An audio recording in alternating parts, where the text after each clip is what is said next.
Premier essai.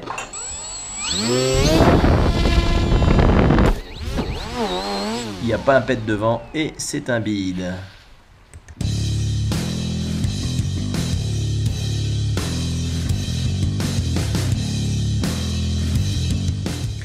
Le deuxième décollage se passe bien, il y a un tout petit peu de vent, puis j'ai dû lancer un petit peu plus fort.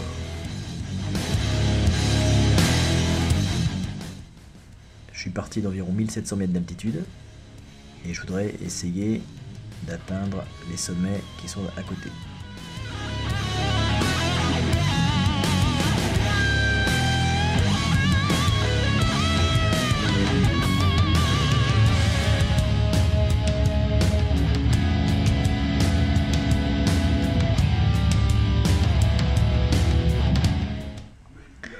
Alors il faut faire du gain, mais je me bats un petit peu contre la machine parce que bien que j'ai nettoyé le nez, j'ai transporté un petit peu de neige.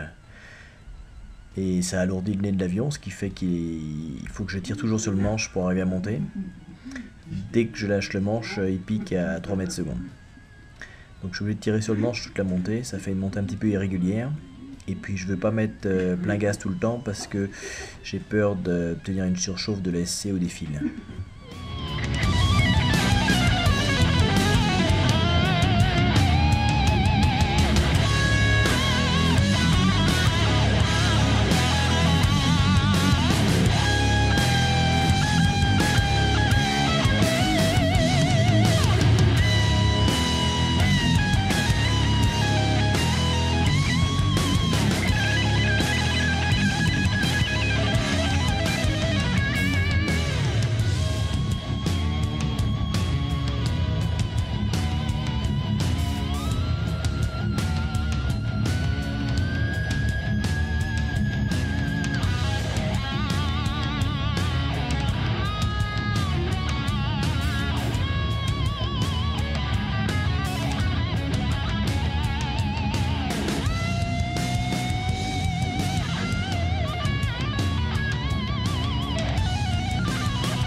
Alors on a une météo d'hiver absolument fantastique, il n'y a quasiment pas de vent, pas de turbulence, c'est vraiment des bonnes conditions.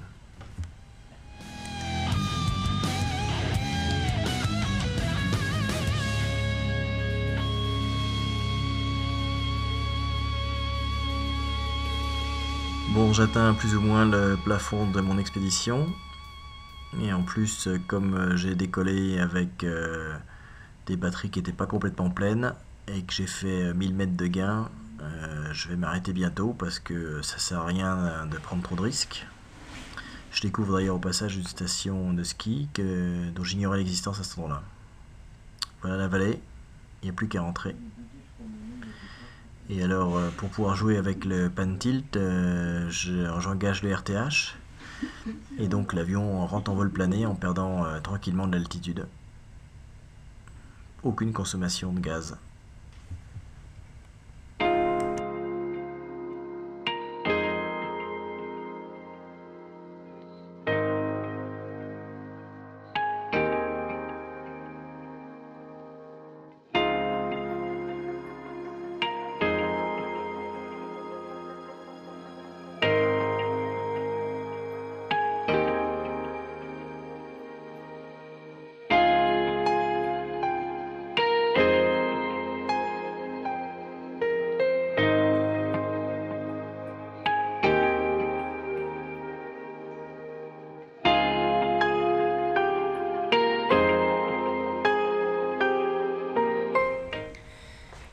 Et tout en profitant de la balade et en bricolant le pan tilt, je découvre une jolie petite vallée qui part sur la gauche et je décide d'aller l'explorer un petit peu.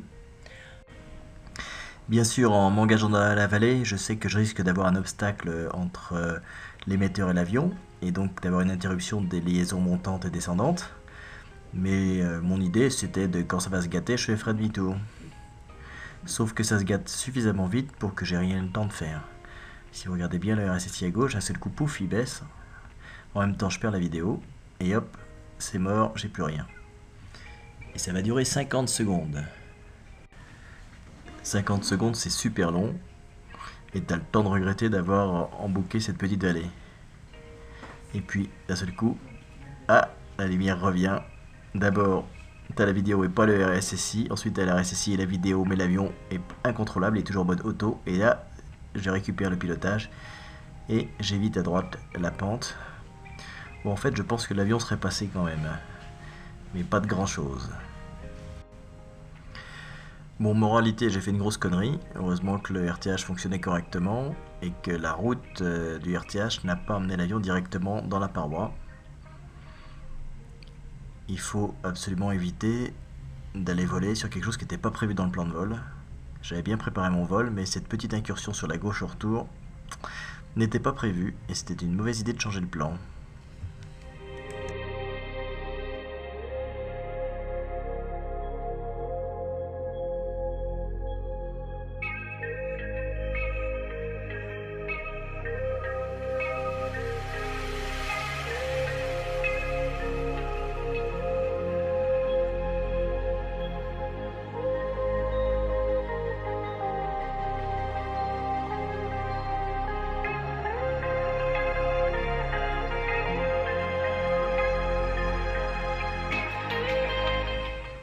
Une fois dégagé des cailloux, je remets le RTH en route et je joue avec le pan tilt. Alors c'est un peu brusque parce que là je renonce à prendre cette vallée, c'est clair.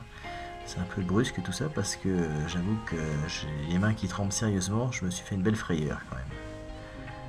C'est toujours un investissement personnel, un avion, et le perdre c'est très désagréable. Ça fait longtemps que j'en ai pas perdu un. Et là vraiment je me suis fait peur. Et là j'arrive à mon point de décollage. Il n'y a plus qu'à poser. Et je suis encore un peu tremblantant. Vous allez voir que l'atterro est un petit peu musclé. Le DVR est trop moche parce que je me pose derrière l'antenne, mais j'arrive à 60 km/h, c'est un peu trop vite. Voilà. Et je finis dans les rails du ski de fond. C'est un nouveau forfait, le forfait avion plus ski. Voilà la fin d'une belle aventure. À que ciao.